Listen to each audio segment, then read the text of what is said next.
To one more of PNOẉ's webinars. And today we're very fortunate to have with us Dr. Bridget.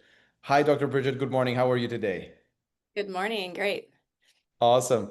Dr. Bridget is calling in from Oregon. She's a PNOE user and runs an integrative medicine clinic where they've been using both resting and active metabolic rate testing, as well as many of our services in order to guide their patients to better health. And today, Dr. Bridget is going to be talking about how they're using PNOE, what are the different services they're actually implementing. And at the end, we're also going to dive into a few reports and walk you guys through the different metrics that are included in the reports, and maybe dive a little bit more into the science of the test and how we derive the insights that we provide and the output given to clients. Dr. Bridget, thank you so much for being with me here today. And floor is yours. Why don't you tell us a little bit about yourself, your clinic, and maybe PNOE? Okay, great. Well, thanks for taking some time to chat. I think there's just so much information these days that I feel like my patients are maybe at information overload. And so I love the idea of giving some really clear objective markers to help them be more successful. So I started my practice about 20 years ago. We have evolved quite a bit. So when you're first in practice, just out of school, maybe you rely more on lab tests and, you don't have the experience to really put the pieces together. And after 20 years of being in medicine, not only have I seen quite a bit of changes in people's health, which is concerning because our genetics can only change so fast. So clearly there's some environmental factors that are really affecting us. And lifestyle factors. And so I've seen changes in lab results and just overall metabolic health. So at our clinic, I kind of have FOMO about medical science. So I go to a lot of conferences. So sort of obsessively so. And what that means is I'm exposed to a lot of different treatment ideas, and we have a lot of tools here to help improve people from their metabolic health, their hormones, their gut health, microbiome. So we do really extensive testing and we have extensive treatment options. It takes more than it did 20 years ago to help people feel better in general, but there's also some really easy things people can do every day. So we're in Lake Oswego, Oregon. We absolutely love what we do here. It's really fun. Our staff, we try to practice really hard what we preach. So it's really exciting. Before we go into the details about PNOE and how you guys are using the system and the services, can you talk a little bit more about the different services and the treatments you provide, and maybe talk a little bit about their popularity and what people are asking for, but then on the other side, a little bit about the efficacy. So what you have seen to be the most effective, because from my experience, talking to clinics of all sorts all the time that range the entire gamut from fitness all the way to deep medical, there's always this dichotomy between what customers want and what's actually effective. So if you can share a little bit about that. Yeah, that's a great topic and question and ask. Yeah. I would say, in general, what people want is for most part is an easy solution, right? It's not a slam on human nature, but we want to feel better faster, and we want it to be easy. And that's probably partly why Big Pharma got such a hold on our culture. So people I'm finding more and more now are really wanting to get to the root cause of what's happening more than ever. It's more in media, it's more talked about. So to get to the root cause, we really have to unearth a lot of lifestyle things, but to get people to really have the energy and motivation to make those lifestyle changes, they have to feel better first. And if we can get them quickly feeling better, they're more likely to be successful using PNOE results and stuff like that. So I can't tell someone to just start weightlifting 5 days a week if they're super tired and they feel awful. So we do things like microbiome testing to get their gut microbiome really optimal. We do things like balance hormones, especially for postmenopausal women and men that are aging. if your estrogen's tanked, if your testosterone's tanked, it's extremely difficult to build muscle mass and improve your metabolic health. 100%. Yeah. And, just because you're 60 doesn't mean you don't deserve optimal testosterone. But then we have to backpedal to why is it low in the first place? So we can't just kind of band-aid it and give you hormones without working on all the endocrine disruptors that's causing that. So we're balancing hormones, we're working on your gut. We're using things like hyperbaric oxygen chamber to give you more energy, to work towards longevity, to help heal tissue better, improve brain health function. We're doing things like ozone therapy to really help with antimicrobial effects, immune modulation, mitochondrial fitness energy. We use things like methylene blue with photobiomodulation, which is methylene blue with red light therapy. We use far infrared saunas. We use, I'm drinking hydrogen water right now, so we use hydrogen water. We also have, if we think about optimal health, we have to manage stress. So we have an amazing esthetician with 20 years of experience, and we use all non-toxic products. But she also does sound bowl and Reiki. So she really helps people to de-stress because that's a huge problem these days. Those are probably some of our main things that we do. Our 100%. website. But the way the way you described it, I think it's one of the, few times, if not the first time, that someone is describing all of these services the way you did, which is that they are effectively an on-ramp to real lifestyle changes. Like, lifestyle changes need to happen. You need to lift, you need to eat like a normal person, you need to do your cardio, you need to sleep well.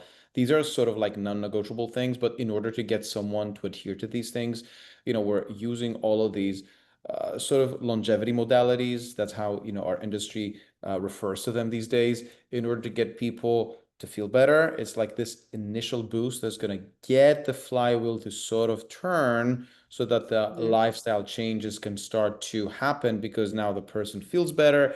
They're more open and more willing to make changes, but then it's the real lifestyle changes that will eventually get the flywheel to actually spin sustainably and at a good pace. That's how I'm understanding it, at least. Yeah, I love you're good at analogies. I think that's really helpful for patients. I'm Or, an engineer, that's why I yeah, have to teach myself how to explain things to people, because if yeah. my engineering brain opens up, no one's going to understand anything. I think the analogies are so key because it really helps us to understand. And I think, I often mention to my patients, think about the last potluck you went to. What are the adults doing and what are the kids doing? The adults are sitting around eating and drinking, and the kids are typically running around. So just to think about, a lot of my patients in their 40s, 50s, 60s don't recognize their activity difference from when they were younger. So, tracking steps is an easy thing to do. And a lot of my patients struggle to get 2,000 to 3,000 steps in a day. So sometimes it's because they have joint pain in their knee. So we can inject ozone in their knee, or we can do hyperbaric chamber with a laser on their knee.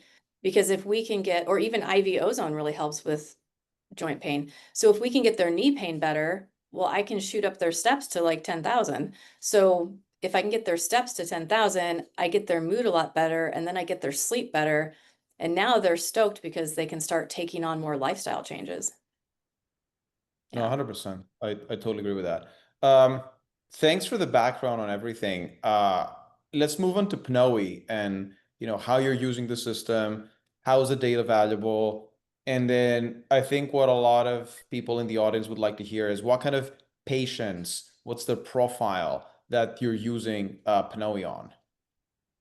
I think the thing that I love about PNOE is we have all this objective data, and we'll show you later. You're going to show us later in these cool graphs formats. And there's something about, I don't think you can unsee good and not good results. So like when you see those test results, some of them are surprising.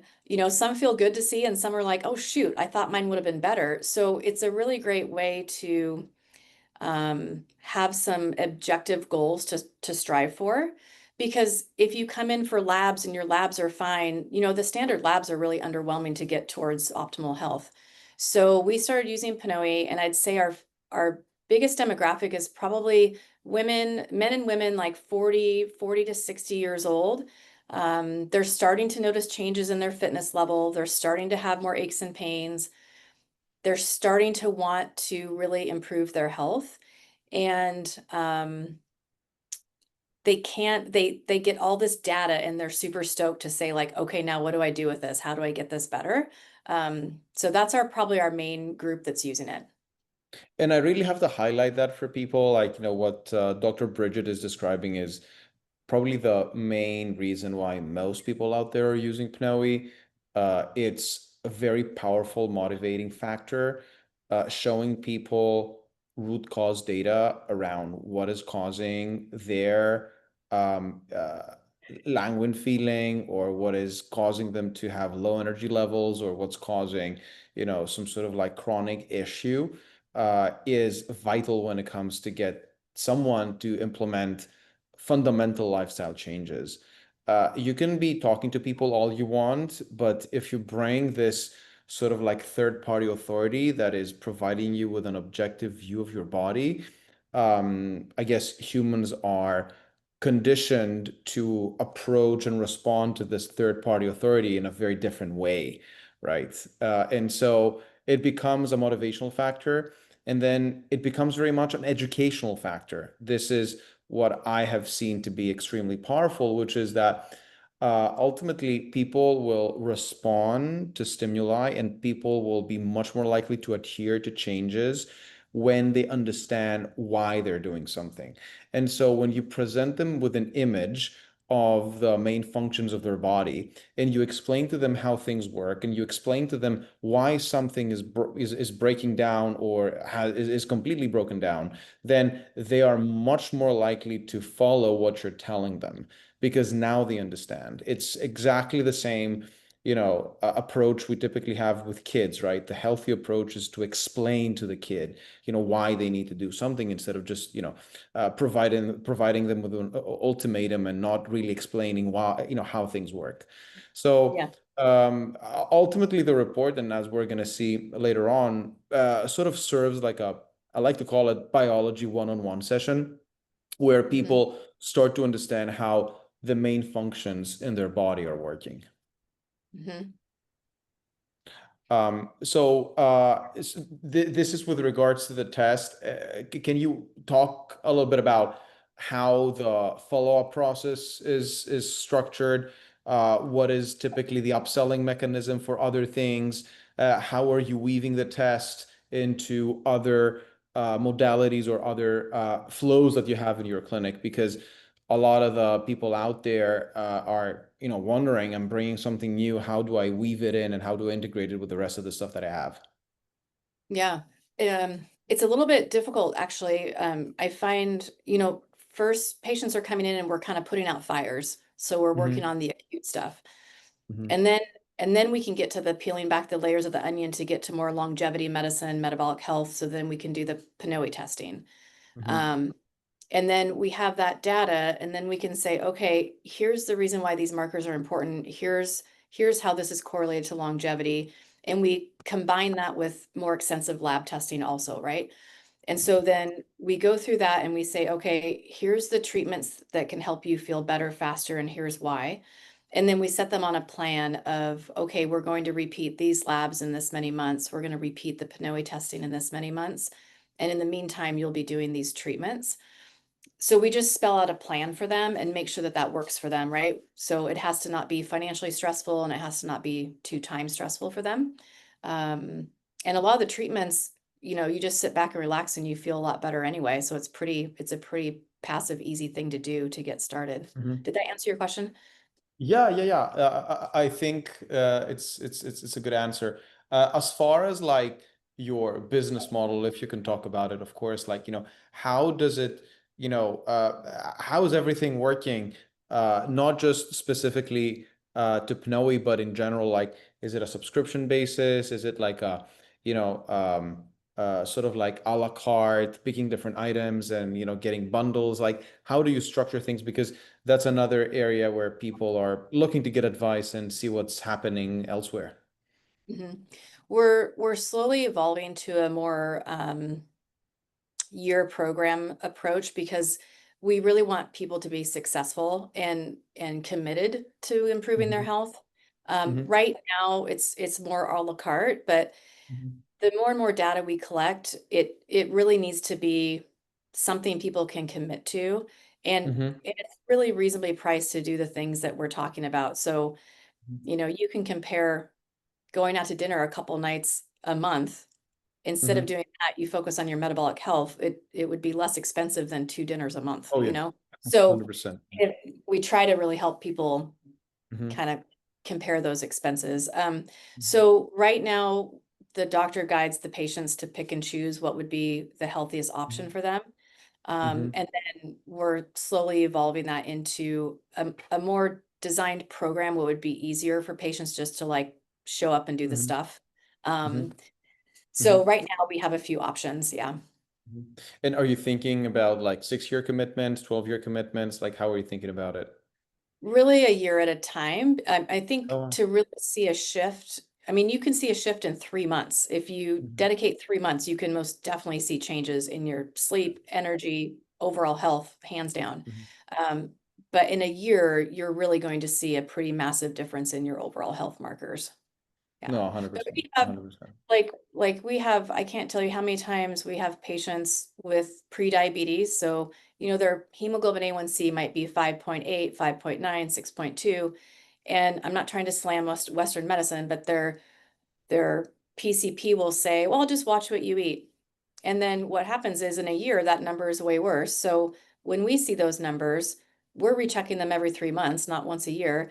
And then we're pushing them really hard to make changes with their blood sugars. And people don't realize things like hydrogen water helps, things like ozone, hyperbaric Mhm. oxygen chamber, lifting weights, Mhm. huge for changing blood sugars. And so we consistently see blood sugars change rapidly and get them Mhm. out of prediabetes. Mhm. So those things are like in 3 months. Yeah. And, Yeah. very significant changes can happen even more drastically. Like we've seen, obviously, cases of very committed people who go from 0 to 60, improve their VO2 max by, 10 points, which is like, Wow. 30%. Yeah. That ultimately, if you compare that to biological age difference, that is basically reducing your biological age by 15 years in about a month to a month and a half. All of that is very possible.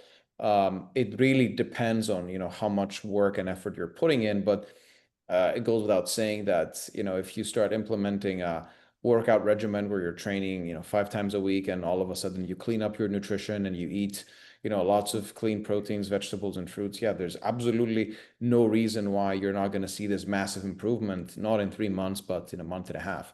Yeah. And that goes back to my point about education. When people understand that this is how my body is working, and so if I do that, I'm actually going to see massive changes, then some people actually do it. Yeah. Obviously, I don't expect the majority to go from 0 to 60, but 0 to 30 is still a lot. And 0 to 30 means that we're going to get to these massive changes not in a month and a half but in 4 months or 5 months. But still, that's a huge win for a lot of people out there, right? Yeah. And that's Yeah. where the PNOE testing and just overall metabolic testing can be so amazing because, we know, okay, what's your insulin numbers? What's your sugars? Can you do sit to stand test? What's your body fat? We check all that stuff. Uh, all these lab markers, like even as simple as GGT as a blood test is almost never run. It's a liver enzyme. When it's really high, often people are drinking a lot of alcohol, but even when it's not optimal, it's strongly correlated to mortality risk. And so Yeah. and that test is, I think it's about $8. It's like a super cheap test. Yeah. And so I Does that think, scan for NAFLD? what's that? Does that scan for NAFLD? Oh, it's a signal of fatty Non-alcoholic liver. liver fatty Yeah. disease? Yeah, Okay. it definitely can help indicate that. And then Okay. so like when you're looking at things like some really simple lab tests, I can say, well, this isn't optimal. And then I think, you know, the one thing about the PNOE testing I think is super cool is it's actually how you're using your oxygen and CO2. It's not a guess, which is really cool. So I want to ask you a bit later about different zones and the accuracy Yeah, of yeah, PNOE versus 100%. just Yeah. guessing. But when I look at like another thing patients really don't understand, and a lot of doctors don't understand.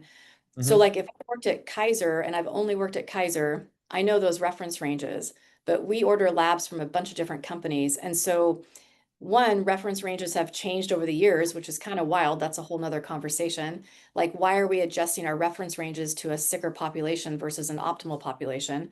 And Oh, then, 100%. Yeah, the and then ranges are no longer useful if you ask me at it's all. Like it's zero, wild, zero. It's garbage, completely, wild. complete garbage. Yeah, yeah. So like, why aren't our reference ranges, you know, why aren't we comparing ourselves to people in blue zones that are living, more people are living to 100?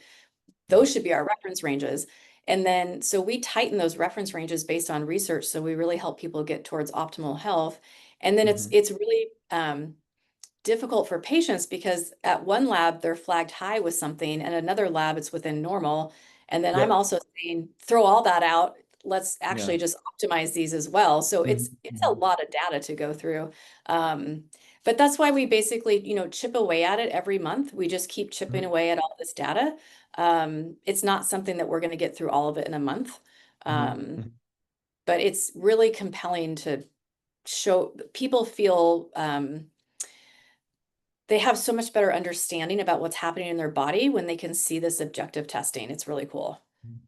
100%. So since Yeah. we're talking about the objective testing and the data, I'm gonna, share my screen and I'm gonna walk people through the RMR report to start with. You can see my screen, right? Yep. Awesome. And you could, and this is my report, right? Yeah, that's yours. Okay. Yeah. So you Yeah. can fully slam my metabolic health right now. My It excuse, wasn't bad. It wasn't bad. I so mean, people always say, yeah, there when they're doing the active test, it's always like, I think I could have done better. I think I could do better. And so, yeah. and then, Yeah. and then my excuses are I had several musculoskeletal injuries because, Oh. I really love sports and being outside. And I had so many injuries in a year that I was like, well, this is great. I'm going to start my PNOE testing at like my worst metabolic health that I've had in the last like probably 20 years. So then I'm Yeah. assuming it'll be really easy to make some improvements. So that's what's cool. Yeah, your low point isn't that bad to begin with. But yeah, the good thing with nature is that it works in logarithms, right? So initially the rate of change is fast, but then as we head towards excellency, it's difficult to keep pushing the boundary. Mother Nature is, trying to hold us back. But anyways, so for everyone, this is sort of the first page of the report, the name of the patient, the objective, the type of test. There's the resting and the exercise test. And then, in the intro page, we have the different areas of physiology that we assess through breath analysis.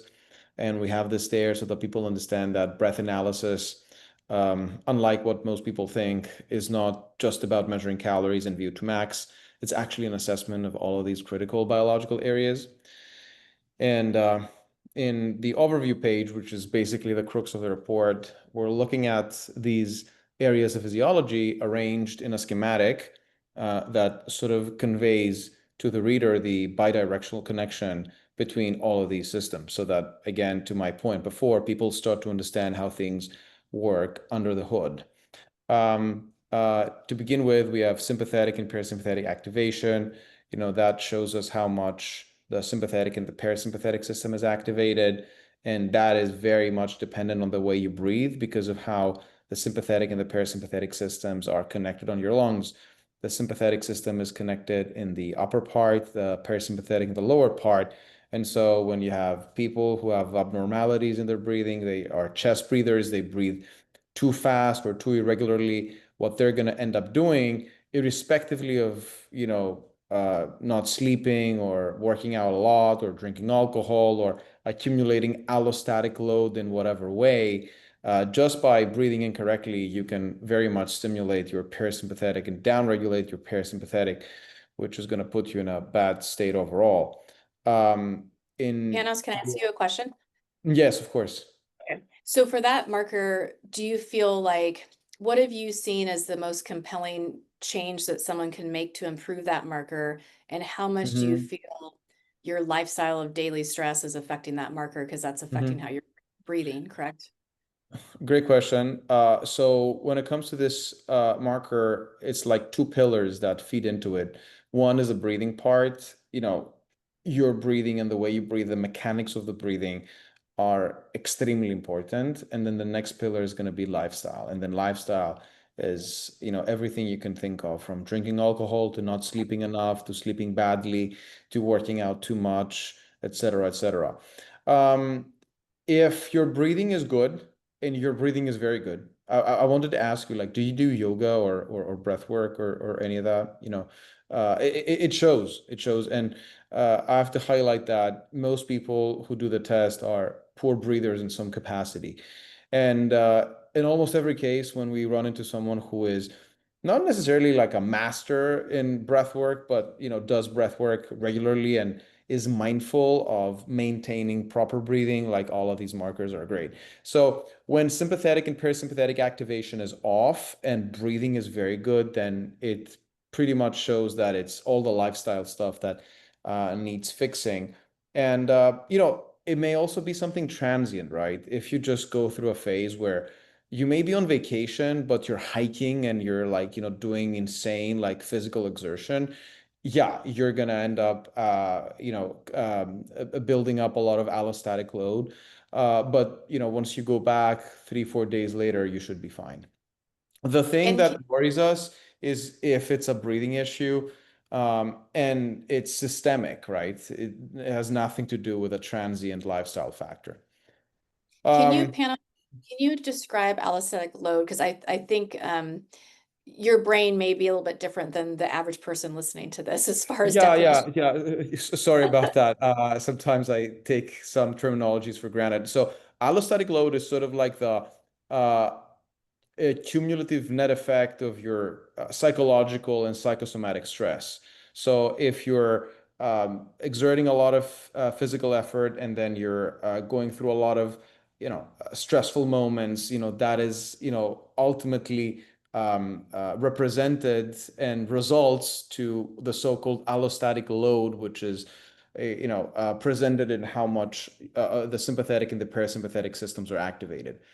It's sort of like the gauge of how much stress your nervous system is incurring. And it's still TBD the extent to which, actually the degree to which the psychological and the psychosomatic component contribute to it. There's scientists who believe that the psychosomatic is much more powerful. There's others that believe that the psychological is much more powerful, but ultimately the net effect is what you're seeing here. Thank you. Then we have the three main respiratory metrics, right? We have the ventilation efficiency, we have breathing coordination, and then lung utilization.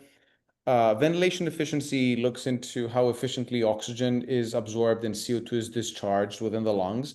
So it's basically a marker of ventilation efficiency that looks into the health of the lungs from within. And cases where this marker, this variable is low, would be cases where someone has some sort of respiratory issue. So asthma, COPD, sleep apnea would be, a very big one here.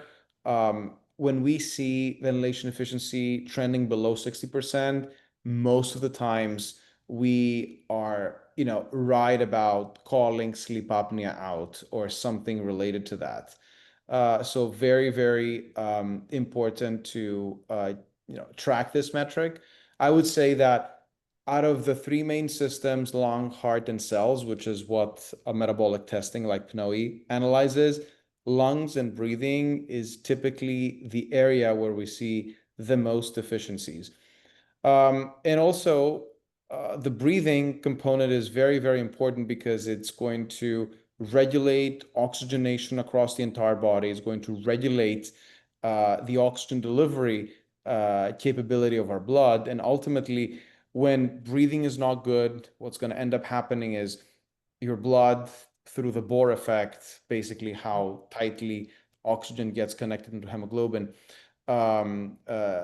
through the Bohr effect, that's what's that going to do is it's going to reduce the amount of oxygen being delivered across the body. And the organ that gets hit the most is the brain. And that's why there's a very high degree of correlation between neurodegeneration and bad breathing. So bad breathers are in a very, very high risk of developing at some point in life neurodegenerative diseases, Alzheimer's, dementia, Parkinson's, and so on and so forth. And I would say out of the breathing issues that is potentially the most dangerous one is by far sleep apnea, right? Because you're depriving your brain of very valuable oxygen during sleep, which is when, all the cleaning up of the brain takes place. Next one, breathing coordination. That marker looks outside of the lungs. It looks into the respiratory apparatus, the mechanics of the breathing. So how well the rib cage is going inside and outside, and then how well the diaphragm is going up and down. And so when someone has proper breathing frequency in terms of its level, so how many breaths you're taking per minute, but then also when your breathing frequency is pretty steady and doesn't fluctuate a lot, it means that you have good coordination of your breathing muscles, which is very, very important. And then obviously when you're in the lower end of the breathing rate spectrum, but not too low, we don't want to go too low because you're hypoventilating, which has other side effects. But when you're in a nice between 9 and 12 breaths per minute, it's also a very good indicator that you're engaging the diaphragm effectively. Next up, we're looking at lung utilization. We're actually measuring how much volume of air you're pushing out per breathing cycle. Very important to make sure that your lung sacs are being engaged and you're using them. Lung sacs that are not being utilized are basically huge liabilities for the body. The reason why a lot of people die of pneumonia in hospitals is because they don't utilize their lungs. And that's why they give you this thing to blow, the 3 balls, right? Doctors give you this in order to make sure that you engage the muscles, because muscles that are being idle are basically sources for viruses and ultimately disease. Next up, we have the metabolic component. We have the heart fitness, which, in your case, pretty good. Do you do cardio? What kind of exercise routine do you typically follow? Yeah, I did. So I did about 12 years of 3 to 5 days a week of CrossFit, and then 5 to 6 soccer games a week, and then Oh, wow. kayaking and paddleboarding and stuff. I had like total delusions of grandeur. Like, not that I did all of those things well, but I just like being active. I definitely, peaked out on how much strength I could develop. I don't build a lot of muscle, but then I moved and it interrupted that. And then I got back into it. And then I had an injury, it interrupted that. So in the last couple years, couldn't do nearly the weightlifting that I wanted to do. It was very intermittent, which will be interesting when you see a later recommendation for me. It was so spot on. But I tend to do quite a bit of cardio and soccer games and play tennis and hiking and stuff like that. Nice. Good. Cool. And then metabolic rate, which is the last part of the equation. So, as I said, breath analysis looks into 3 main systems: lungs, heart, and cells. In the cell, we're basically analyzing 3 main attributes. One is metabolic rate. So this is how fast or slow your metabolism is. If you're at 50%, it means you're burning what is predicted. If you're at more than 50%, it means you're burning more than the average person with the same age, gender, and overall size. Yours is good. We want that to be as high as possible. A high metabolic rate is an indication that you have a good amount of muscle, but also from an endocrine perspective, your muscle is like working well. Also, a low metabolic rate is a very, very high risk, a very important risk factor for injuries. So when people start to see declining metabolic rate, especially athletes who may be going through periods of overtraining, when they see metabolism declining, it means that, down to a cellular level, some mechanisms that are very important for recovery are not being conducted effectively, and as a result, that may lead to injuries. So super important to measure metabolic rate, not just to, provide calorie recommendations, but also as a, as an indicator of overall health. Then we have fat burn efficiency that looks into how efficiently you're burning fats and carbohydrates. One of the things that breath analysis measures is how efficiently and how many grams actually of fats and carbs you're oxidizing. And by measuring this at rest and in a fasted condition, you can understand how well your mitochondria are able to use fat as a fuel source. Because supposedly when you're in a fasted state, there isn't, immediate carbohydrate available for the body. So cells need to be able to switch into fat burning mode. And this is a direct proxy metric, not a direct, but a direct proxy. This difference I'll explain for analyzing mitochondrial function. So the more mitochondria you have, and the rounder the mitochondria, and the bigger the mitochondria, the more fat you're going to be able to burn, and the healthier the cell is going to be. It's very difficult to actually measure mitochondrial function. If you want to measure it directly, you need to do mass spectroscopy, which is, very advanced procedures that are not even commercially available. We do that in research. We basically need to put cells under the microscope. And so what we can do is we can measure variables that are directly related to their function. And the most fundamental function that mitochondria perform is bringing in oxygen, using it to oxidize fats and carbs, and then releasing CO2. And that's why, by measuring fat and carbohydrate oxidation by looking into O2 and CO2 exchange, we're basically able to understand how well mitochondria are working. And from that metric, you can also derive something that's called metabolic flexibility, which is how efficiently you can switch between fats and carbs. Whenever we become metabolically inflexible and we stop being able to transition to fat burning mode when there isn't enough or at all available carbohydrates, then we start to develop what's called metabolic inflexibility. And ultimately, through various mechanisms, that becomes the starting point of metabolic disorder. So even before we start seeing elevated fasting blood glucose levels, we will start to see signs of metabolic inflexibility. So also very, very important element to track. And then we have a dedicated page for every metric we sort of covered, and then some recommendations that have to do with exercise, nutrition, and lifestyle. We go into much greater detail in the application. We have a separate service where we can deliver a fully personalized and detailed exercise, nutrition, and lifestyle program.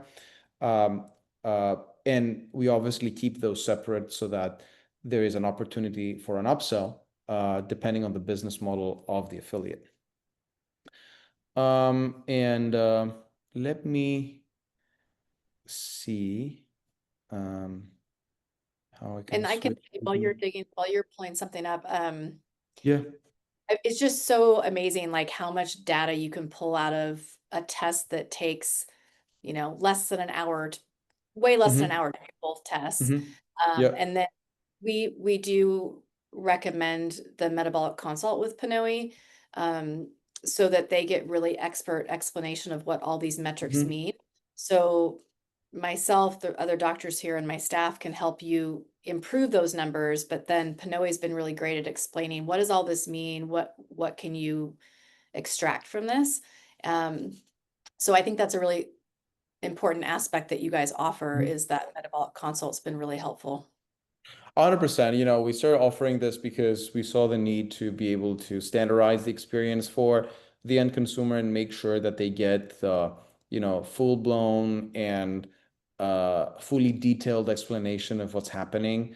We do provide a lot of education. The majority of our customers actually want to undertake consultations themselves. And so we need to train them. And we do provide a lot of education, but then also we do give them pointers, when they do the test and, they need some sort of cheat sheet in order to have bullet points and focus the conversation accordingly. We do provide that as well. Switched over to the AMR test, similar layout for the metrics here. Slightly different metrics. You see VO2 peak, for instance, some differences in the ventilation and respiratory metrics, a big difference in oxygen circulation, which is a major cardiovascular metric, very important one to understand cardiovascular fitness through that metric. And additional markers for cellular function as well. I'm not going to go through everything now because it's sort of like extensive, but if you have questions about the metrics or if you want to dive deeper in the reports, you can schedule some time with us. I just want to fast forward to the biological age page we have here. So VO2 max, whether measured directly through the exercise test or extrapolated from the resting test. The extrapolation from the resting test is obviously not as accurate as doing the full-blown test on a bicycle or a treadmill, but it's maybe 80 to 90% there. So good enough accuracy to give you an understanding of whether you're beating the clock or if the clock is beating you. And in your case, we're obviously using your measured VO2 max, and you're beating the clock by 10 years. So congratulations. The reason why VO2 max is considered probably the best indicator for longevity in biological age is because if we go back to this chain, right, the lungs, the heart, and the cells, VO2 max is the global KPI, key performance index, that sits atop that entire chain. So you can think of these three systems as pipes, right? It's three pipes connected to each other. If you start breaking one or more of these pipes, what you're going to end up having is you're going to have leakages, right? So you have less oxygen that can flow through the combined pipe. And so if you have very big and very solid pipes, then you can push a lot of oxygen down into your cells and you can clear a lot of CO2. And ultimately, this is why a high VO2 max is a good indicator of the fact that your lungs and then your heart and then your blood circulation and then your cells are all working well in unison. If things start to break down, that's going to be reflected in a lower VO2 max and then a slight increase in biological age. But then the beauty of breath analysis is that it's not only global in its assessment, it can also be specific. It can tell you, based on the submetrics that we have, where the problem lies. Is it the lungs, is it the heart, or is it the cells? And that's why it can be very prescriptive as well, both in terms of, nutrition, training, and other modalities. And then to your... Can I ask you a quick question about that? Okay, so we have a little competition with our patients and myself about biological age. So far I have two patients that are 14 years younger. What's instead of mine's 10, what's the biggest difference you've seen, higher and lower? Yeah, I think -15 is sort of like the limit of what one can achieve. So yeah, these two folks must be pretty solid for their age, right? What's the highest above your chronological age? I think +15 or +16 is Wow. yeah. We see some of these as well, unfortunately. And then did I hear you say, I think I listened to you in another interview, that you bounce around high 50s to low 60s in your VO2 max? Personally, yes. Depends on the season, right? When I'm hitting the gym a lot and I'm bulking, VO2 max is gonna go slightly down. VO2 max is a ratio, right?